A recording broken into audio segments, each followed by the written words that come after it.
And hello everyone, welcome back to another video. In this video, we'll be taking a look at just how we can put AI locally on our system and integrate it into some of our software. Now, the big issue is with things like ChatGPT. If, like yesterday, some of the servers go down, then suddenly ChatGPT goes down too. So you can't ask or role play with your AI friend here because they're down.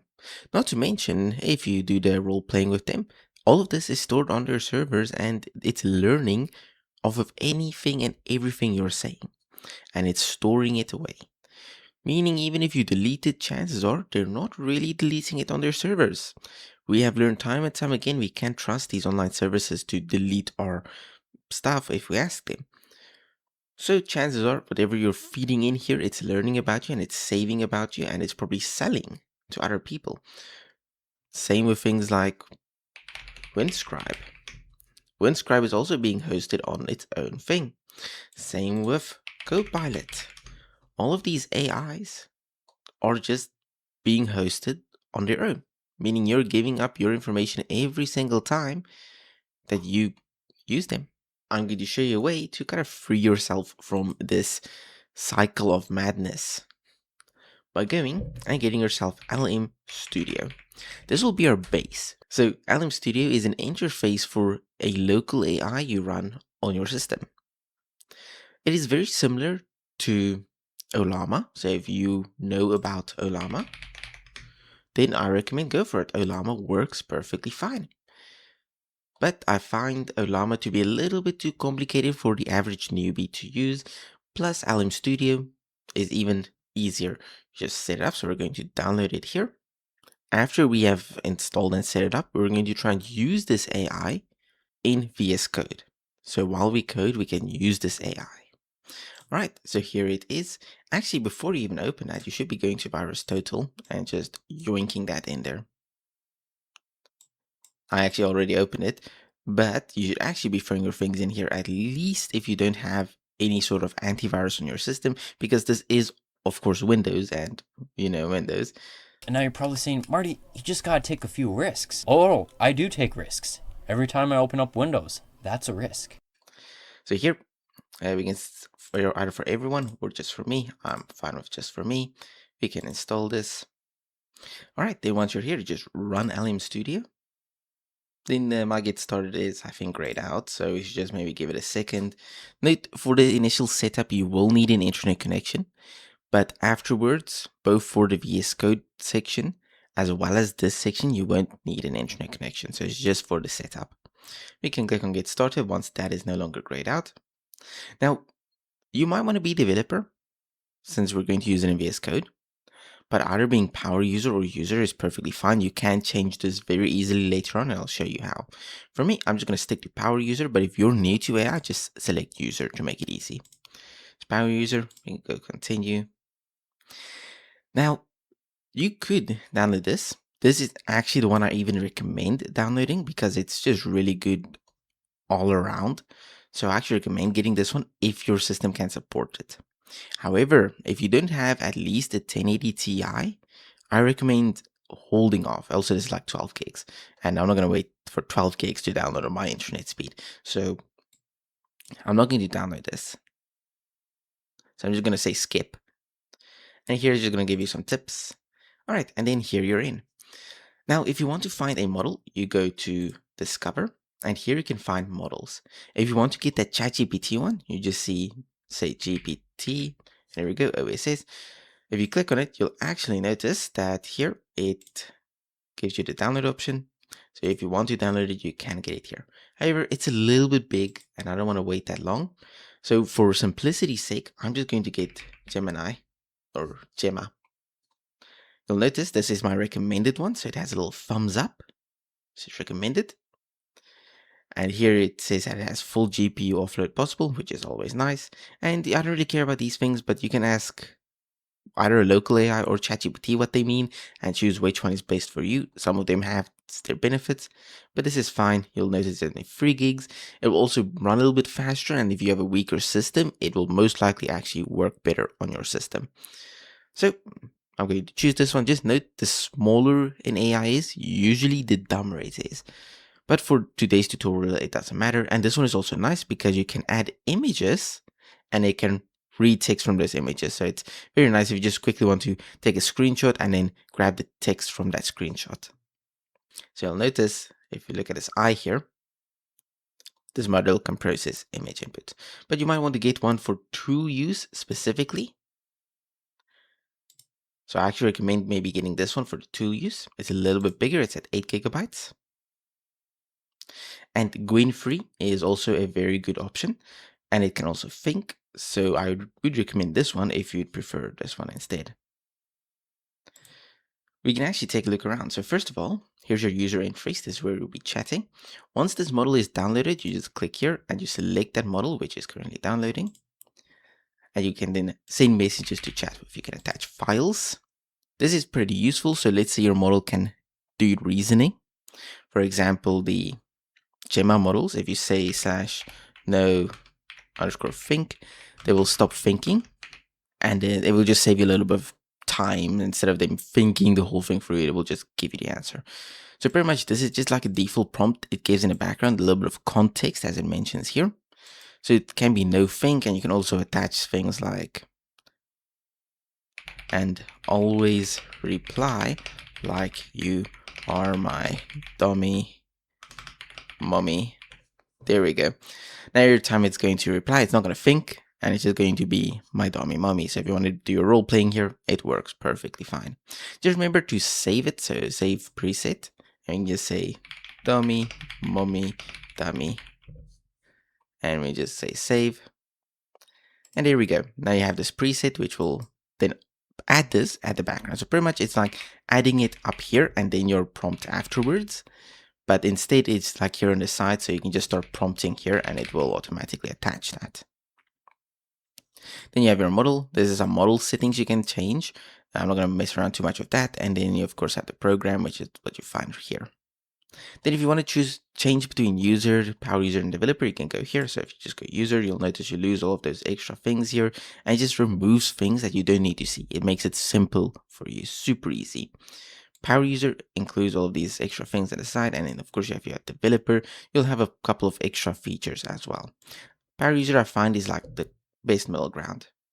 Alright, it has been approximately 1 million years. You'll notice I actually went for a slightly smaller one at 2 gigabytes because that other one was going to take me around 2 hours to download and it said 1. So I was just like, nah, not going to happen. I got a little bit of a smaller one. This is anyways just a tutorial, so I don't need the best of the best to show you an example. Anyways, so now that we have this, we can go back over to VSCode and just ignore this right here. This is the Copilot nonsense. You don't really want to use this. So you go to your extensions. And if you don't want to use an extension, you want the whole editor, I think Void is an editor that might be worth considering. But for right now, we can just say continue. So here we have continue, which is an open source AI code agent that uses your local LMM. So we just install that. Just trust it and install. Of course, use your own discretion whether you trust it or not. Anyways, so here we go. Now you'll see a little icon right here. This is now your new chat agent. And of course, you can move this icon somewhere else if you prefer to, I'm assuming, having it in a tab maybe. Yeah, there we go. So now it's here on the side instead of there. Here, you might want to change your config. So we can add a chat model. And here we say, instead of GPT-5, this is a horrible interface. Let me just do this. So instead of GPT-5, or a provider, instead of that provider, we can just select lmstudio. If you're on Linux, this is slightly different, but this should be fairly similar. And then of course here you'll need to go and install it. And now we can open up lmstudio. Anyways, then here you just click there and you load that model you have. Alright, and now you can just test it and say, hi. The only reason it's so slow is because it's on Windows. But anyways, damn, okay, I think I might have, yeah, whoops, it's a dummy mommy. Let me just remove that. Sorry that you all had to see that. Anyway, so we can confirm it works. Now we go to this developer right here. And is it still generating? Just chill. Oh my word. I can feel the cringe. Okay, then here we just say, right up here where it says status stopped, you just say that. And now it should be open to use this queen free for B.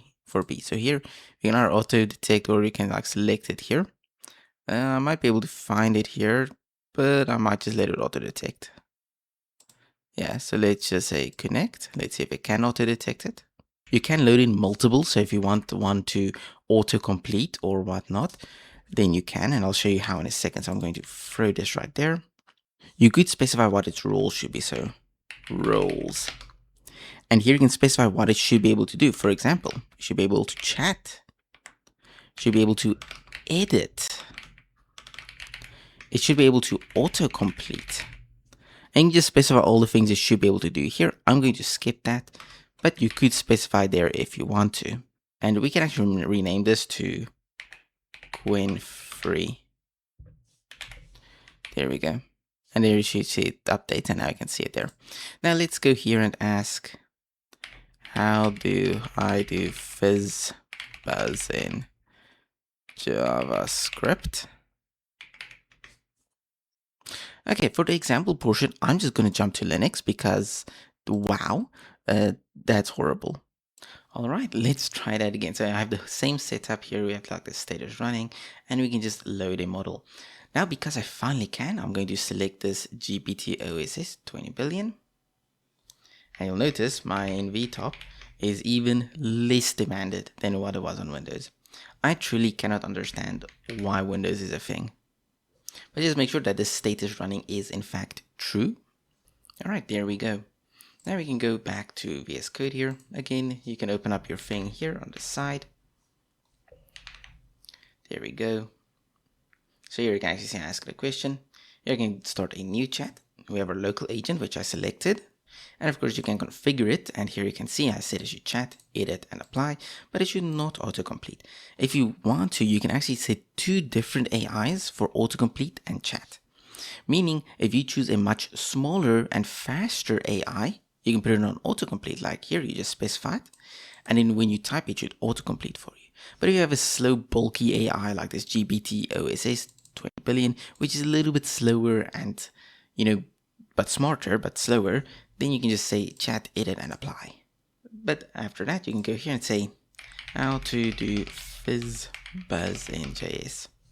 Now, if you send it, it should be insanely faster than what it was on Windows. There we go. It immediately starts. I don't know what's going on Windows. That is horrible. As you can see, it's going to give me the thing and whatnot. Now, that's one way to use it. The another way is, let's say we go here. We go into, let's say, our i3 config here. There we go. And let's say, let's go down here where usually it's the things that are not explained. Okay, I'm going to remove this, and I'm going to select it. You'll notice I can Control L to chat about it or Control I to edit it. I'm going to go Control I to edit it, and here I'm going to say, please add a comment to explain what this line of code does. Now if I press enter, and here we can see the issue. This is the nice part because it immediately gives you what the error is. So here, the reason it wasn't able to do that is because there was too many tokens for context. So we should update it. So let's go here. I'm going to load this in again. But I'm going to click this, select here, and you'll notice it doesn't have a lot. So I'm going to just bring it up until it warns me, which it is not doing. Okay, don't bring up too much. You'll notice here it actually puts a load on your system. I'm going to go to about 8,000 or 10,000 around there. Should be fine. And about here is good. Of course, here you can also do a bit more GPU offloading for a little bit lighter load on your GPU. So if you want, you can do this, and it will change how much load is on your GPU, but it will also make it slower. So here I'm just going to go 9,000 like that. And then I'm just going to say, yeah, remember that. And then I'm going to load that model. So in the case that you get that same error, you just do that. And now if we go here, we can try that again. Resubmit. Come on, you can do it. Add a comment to explain what this line of code does. Now, it might take a while, it might not do anything, but it is in fact running in the background. You'll notice I can't click on the send button, and here it's saying it's inserting. So you just wait.